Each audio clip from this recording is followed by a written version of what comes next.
Mu nteekateeka ya bbanka y'ensi yonna ey'okukulaakulanya abakyala n'okutumbula omutindo gw'abakyala naddala abo ababundabunda, yawa gavumenti yakuno ensimbi okulaba ng'esomesa abakyala bonna mu ggwanga n'abo abali mu nkambi z'ababundabunda engeri ki gye basobola okwekulaakulanyamu.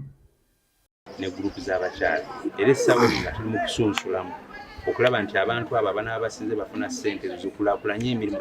Tutunuulidde nnyo emirimu egigasa abantu abangi naddala okusinga nga bakyala. Kati nga cooperative ezisunsula emmwanyi, kasooli n'ebintu ebirala. Kyokka ensimbi zino gavumenti mu kuziwaayo yateekawo akakwakkulizo nti omukisa ogusooka guteekeddwa okuweebwa abakyala abeetandikiddewo bizinensi ezaabwe n'abo abali mu nkambi ez'ababundabunda.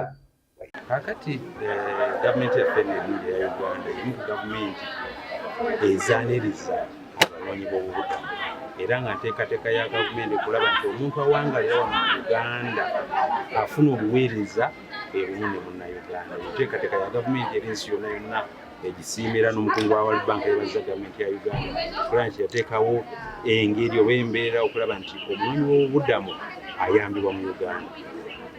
Naye nga ssente ze twafuna okuva mu World Bank kuliko omutemwa, sigamba nti zonna za bannayuganda naye nga kuliko n'omutemwa ogwapinga omusomo gw'abakyala nga tuli mu GROW project.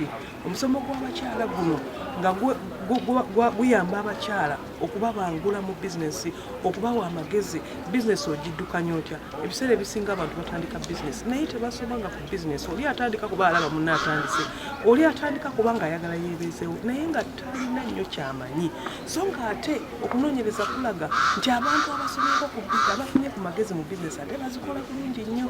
Kale twebaza aba World Bank n'aba Ministry of Gender, Labour and Social Development okuwa moves omukisa okudevelopinga curriculum eno. Dr. Nandagire Diana ano nga yakulira amasomo g'ebyenfuna mu Makerere Business School wali e Nakawa bw'abadde ayogera ku nteekateeka eno agambye nti mu kiseera kino abakyala abakunukkiriza mu lwenda okwetooloola eggwanga lyonna be baakaganyulwa mu nteekateeka eno eya bbanka y'ensi yonna. Ate abakyala abanoonya obubudamu bo banjawulo kubanga jjukira bo ewaabwe gye bava bw'atuuka mu nsi eno empya ebintu byonna biba bipya, ebimu biba bizibu, aba tamanyi waatandikira.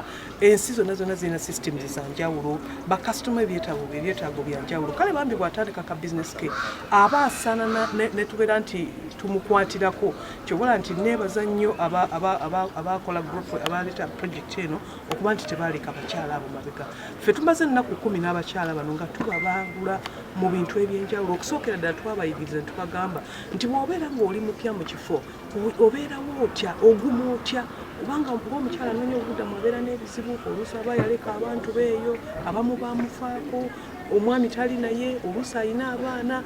Kati omukyala oyo bambi aba tusooka ne tumuzzaamu amaanyi tumulaga nti kisoboka.